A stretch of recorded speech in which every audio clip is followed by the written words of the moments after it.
Bienvenue à cette édition rétrospective de la semaine du Journal de la Ville que nous vous convions de suivre avec beaucoup d'intérêt.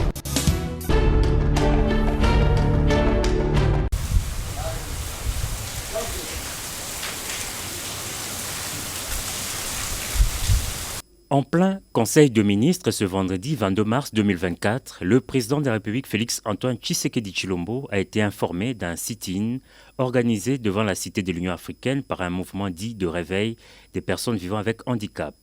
Au regard de l'importance que le chef de l'État accorde au ministère délégué des personnes vivant avec handicap, Félix-Antoine Tshisekedi Tshilombo a dépêché 3 membres du gouvernement pour dialoguer avec ces personnes à mobilité réduite.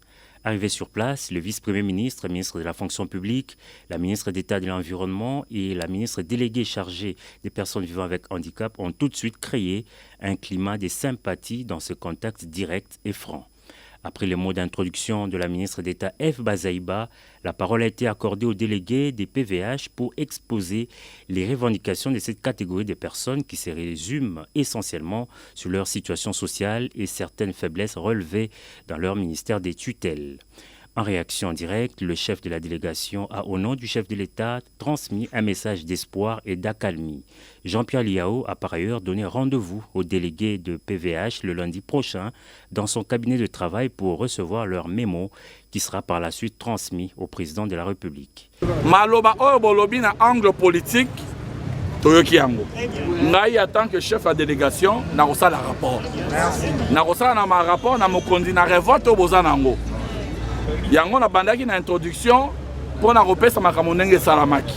Mokonzi ya mboka en tant que sage pe oyo ye moko aza na vision ya ko redresser, ya ko instaurer tout un service oyo ezali dédié, tout un ministère pe administration ezali dédié na ba personnes vivant avec handicap à quoi apprécier oyo bokopesa lokola memo pe akotala ndenge nini akoki kozwa ba décision oyo longo bani oyo bolobi na kosenga na bino na pesi bino rendez-vous en tout cas délégation bino nyonso te délégation ya bato zomi na bi bien zomi bakoyela ngai lundi na mosala na memo toyokani malamu epa na ngai nga moko na kozela bino na fandi na memo 10 personnes na yambi memo na ye nango inde epa ya président. Message transmis et revendications entendues, le sit-in du jour a été immédiatement suspendu.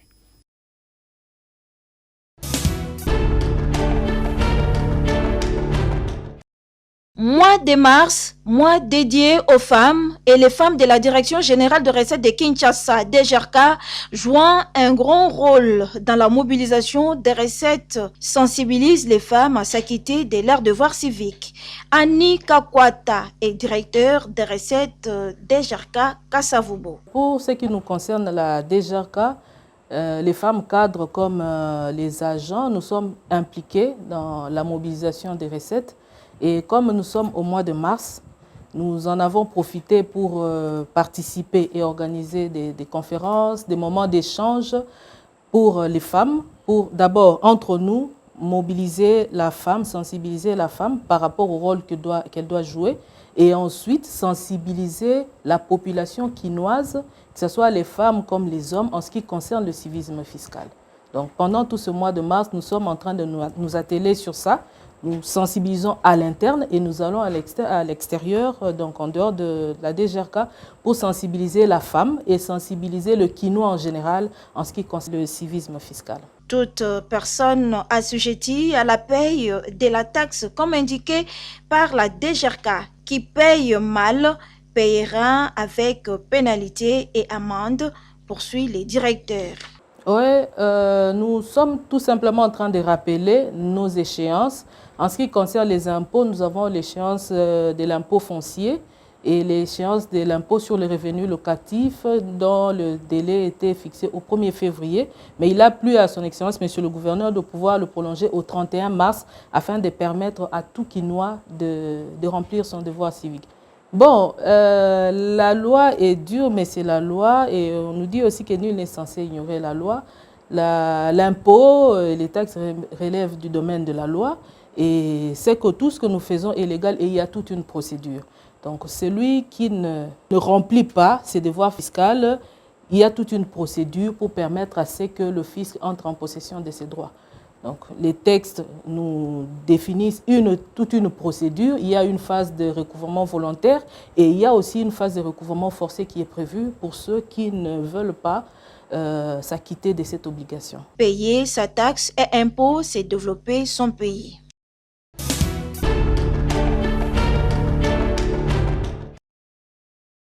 La République démocratique du Congo se prépare aux élections de gouverneurs prévues au mois d'avril dans toutes les 26 provinces du pays.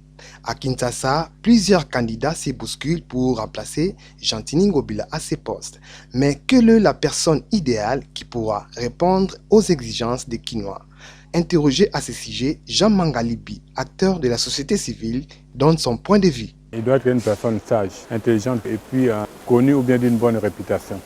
On a eu à voir à Kimbuta, bon, le niveau de dégâts, tu le sais, parce qu'on a porté plainte, tu étais présent aussi. Et puis on a pu avoir Ngobila, qui a fait des dégâts plus qu'à Kimbuta. Et je me suis toujours étonné de voir qu'il est toujours en liberté. En réalité, si l'état de droit était mis en marche, il ne devait pas être en liberté. Alors si on a une personne normalement qui doit comprendre exactement les soucis du pays, parce que Kinshasa c'est la ville de province, il faut une personne qui sait capitaliser, je dirais, l'approche du Congo pays solution. Aujourd'hui, nous sommes pratiquement à on est presque à 40 degrés. Ça montre que par rapport à l'environnement, il y a un sérieux problème. La gestion des ordures, les problèmes d'urbanisation. C'est pour cela, si on arrive à avoir une personne sage, intelligente et d'une bonne réputation, je crois que cela permettrait à ce qu'en arrivant, la première chose, il va faire l'état des lieux pour savoir d'où nous venons, là où on est aujourd'hui. Je crois qu'en faisant l'état des lieux, avec ce que nous, on aura à lui communiquer, je crois que ça permettrait à ce qu'il arrive à gérer la ville différemment par rapport à ceux qui sont passés avant lui. Avec même possibilité, j'ai dit avec possibilité de les faire arrêter. Et puis parmi les premiers objectifs, ça doit être l'opération coup de poing. Et puis après passer l'opération coup de poing, il y a l'opération Kuluna. Kuluna, je crois qu'il aura à travailler avec, il s'appelle comment, le général Kassongo Kabwik. Comprendre comment il a travaillé, pour voir comment matérialiser, parce que ces enfants-là, normalement, on a besoin d'eux. C'est de la main-d'œuvre. Parlant des soupçons de la corruption qui circulent et ceux qui pensent que le chef de l'État peut nommer le gouverneur en lieu et place des élections, Jean Mangalibi répond. Bon, moi je crois aujourd'hui s'il faut changer la Constitution, il ne faut pas changer la Constitution pour commencer à nommer le gouverneur. On doit changer d'abord la Constitution par rapport à cette histoire de seuil. Parce que cette histoire de seuil, c'est ce qui a permis à ce qu'il y ait beaucoup de magouilles. Moi et toi, on postule. Toi, tu as 10 000 voix, moi j'ai 2 voix. Étant donné ma tête plaît au numéro 1 de notre regroupement, moi je vais passer, toi tu échoues. Ça montre que les gens qui sont passés, ce n'est pas vraiment les gens que la population avait voté. Si on doit vraiment prôner l'état de droit, les gens qui ont corrompu, on les connaît. Aujourd'hui, on parle de la corruption. On sait comment ça se passe. Au lieu de chercher à nommer, pourquoi ne pas sanctionner ceux qui sont en train de corrompre et ceux qui sont en train de percevoir cet argent-là? On est face à toutes ces réalités. Parce que si, pour contourner la corruption, il faut faire passer une loi qui va nous amener dans un système qui pourra nous compliquer la vie. Non. Mettons la loi sur la table. Une personne qui corrompt, qui dit la loi? C'est lui qui a reçu, qui dit la loi. Cela permettrait à ce qu'on soit au correct. Parce que s'il faut nommer, qui va nommer? Est-ce la personne qui aura le pouvoir de nommer? Il va nommer quelqu'un de l'opposition ou il verra dans son carré. Et c'est pour cela qu'il faut laisser la démocratie évoluer.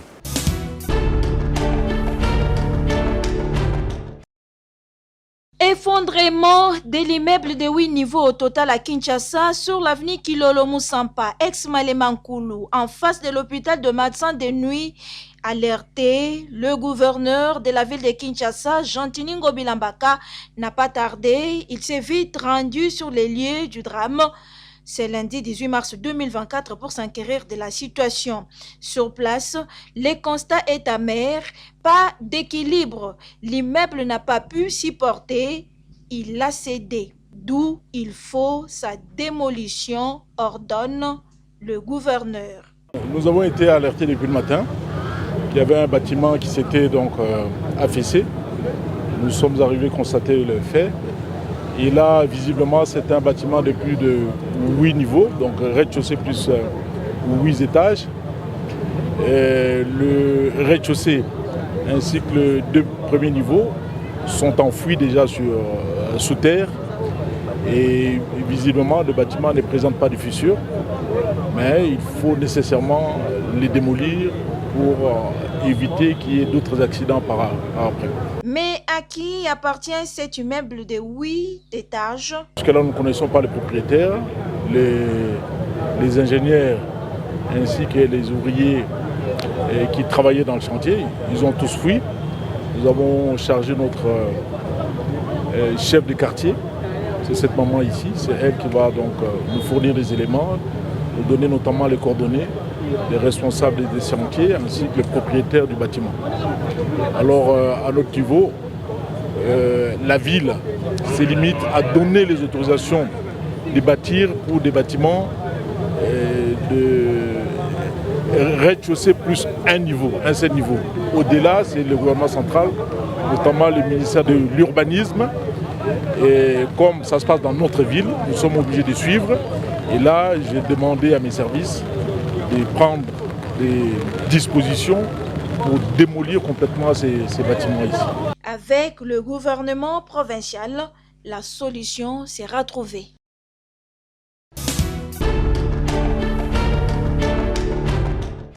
Confrontés par de fortes chaleurs au degré très élevé, soleil ardent, les Quinoises et Quinois cherchent depuis un certain temps dame la pluie pour rafraîchir la terre et les mémoires qui surchauffent.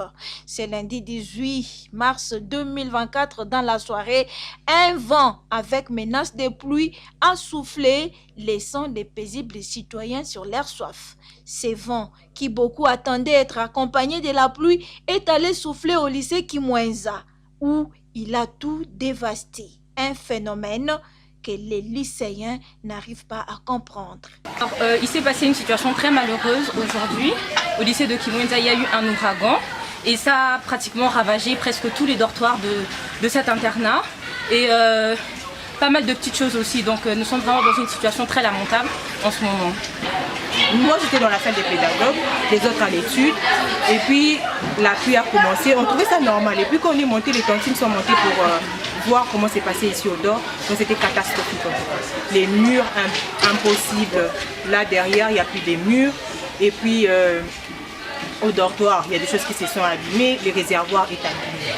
Donc on ne sait pas comment expliquer ce phénomène. Leurs enseignants expliquent. C'était autour de 15 heures. Un vent violent accompagné d'une petite pluie qui a tout dévasté. Et je crois que les images les témoignent. Quand vous regardez partout, vous allez voir des tôles éparpillées dans les dortoirs construits par le Belge.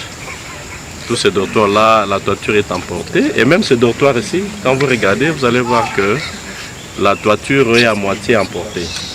Donc les enfants, vous le voyez, les élèves sont dehors et nous savons quelle solution faut-il trouver dans l'immédiat.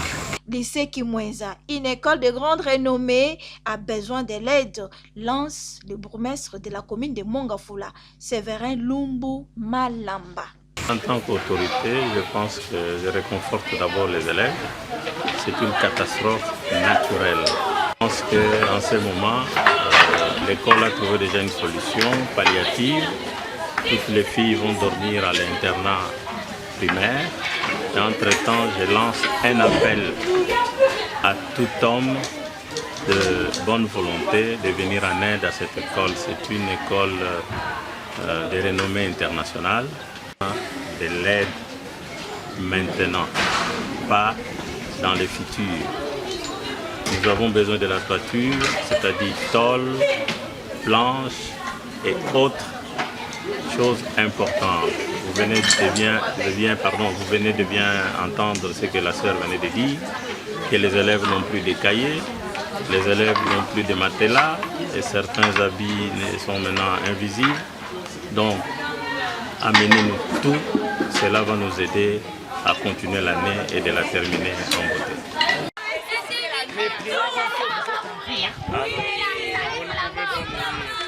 Dieu est avec vous.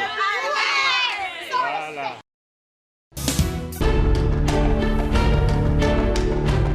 Chéribin Okende-Nsenga, ancien ministre des Transports et député national, a été conduit à sa dernière demeure ce mercredi 20 mars 2024 à la Nécropole 1 dans la commune d'Elancélé.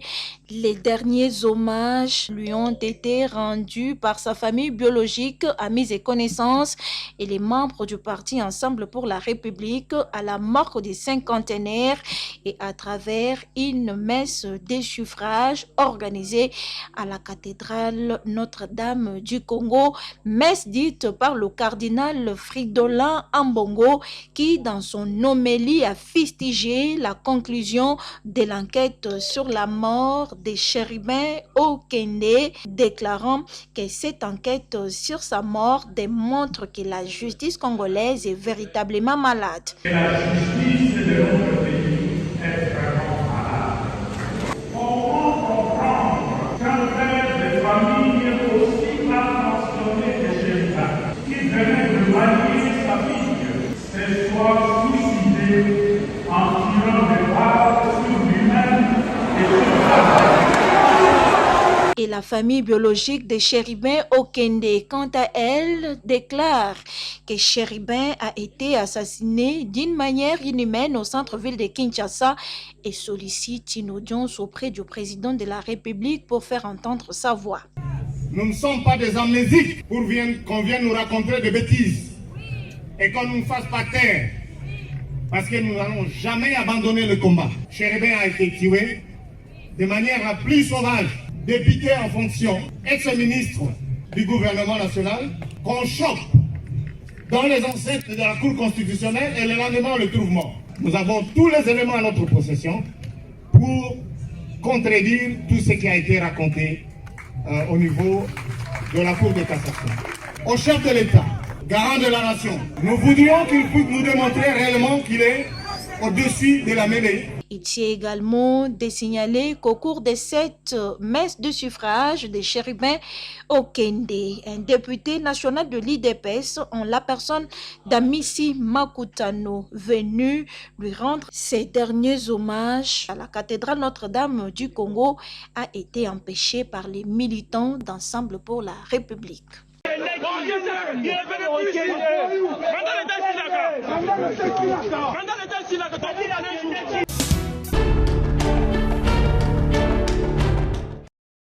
État des lieux du climat politique et social qui a régné le jour du scrutin, de la publication des résultats et à la prestation des serments du président de la République.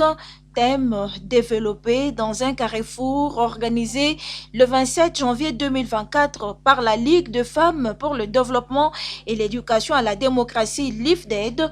Cadre choisi, la salle Saint-Boniface de Kimbanseke. C'est pour recueillir les avis et points de vue des uns et des autres sur le climat qui a caractérisé la population le jour des élections et le jour de la publication des résultats que la LIFDED a tenu à organiser ces carrefours dont 103 participants en préparent 49 femmes et 14 hommes au total.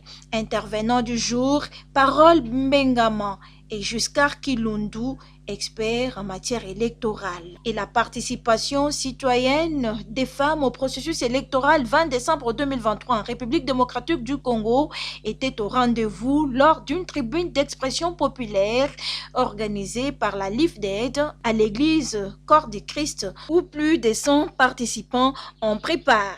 Boniface Yamba et Denise Kassela, les deux intervenants du jour, ont à l'occasion encouragé les femmes qui s'étaient inscrites candidates aux élections de 2023 pour leur bravoure d'affronter ces élections malgré les conditions difficiles sur terrain. La Ligue de femmes pour le développement et l'éducation à la démocratie félicite les femmes qui ont gagné les élections et à celles qui n'ont pas gagné les encourage de ne pas baisser les bras car la lutte continue.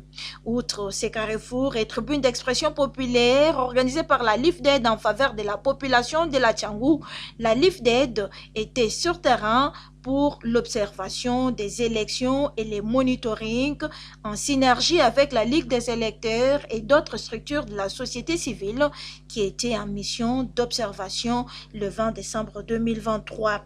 Il y a également cette émission tournée sur l'organisation des élections et participation effective de la population au processus électoral par la LIFDED.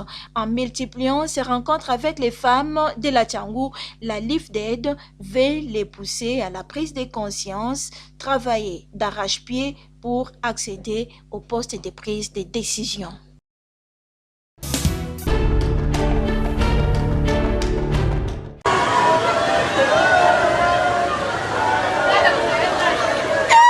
La pluie qui s'est abattue ce vendredi 22 mars 2024 à Kinshasa a causé des inondations et provoqué des dégâts.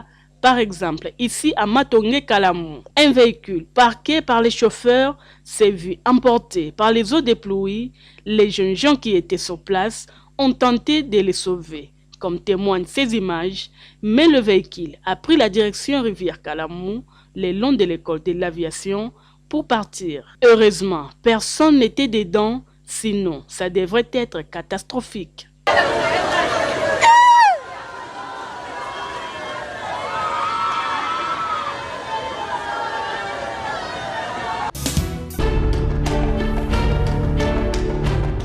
Le monde entier célèbre le 22 mars de chaque année la journée mondiale de l'eau.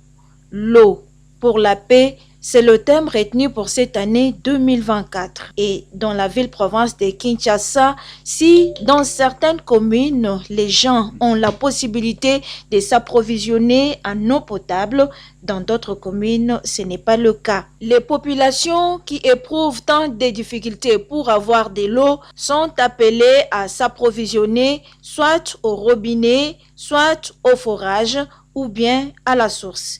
Une situation qu'elle déplore et invite l'autorité compétente à leur donner de l'eau. C'est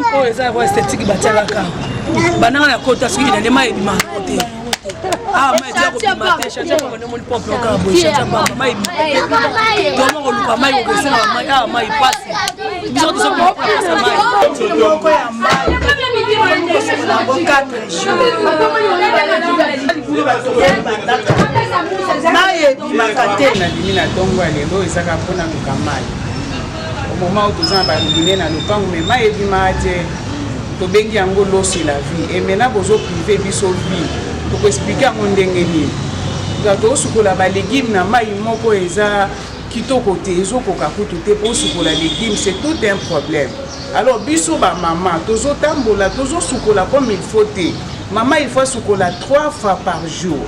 Et maintenant, on a évité de sukola combien de fois? Avec quantité ni la maille. Pourquoi? Parce que maille est l'eau, un facteur très important dans la vie des hommes.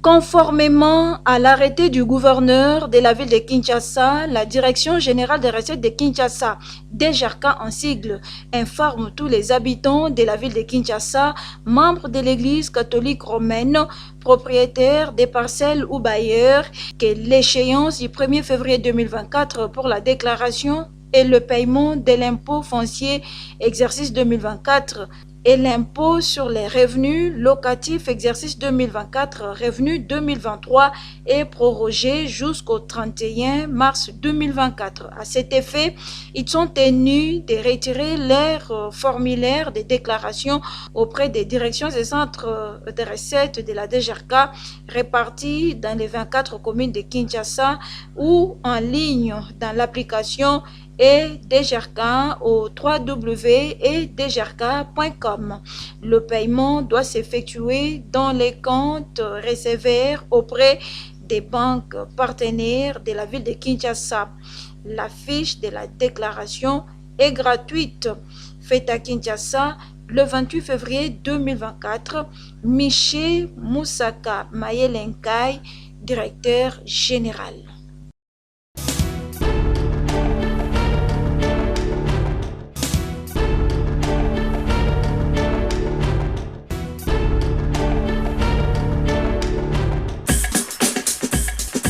fin de cette session d'information rétrospective de la semaine du Journal de la Ville. Merci de nous avoir suivis et déjà, nous vous disons bon début de la semaine.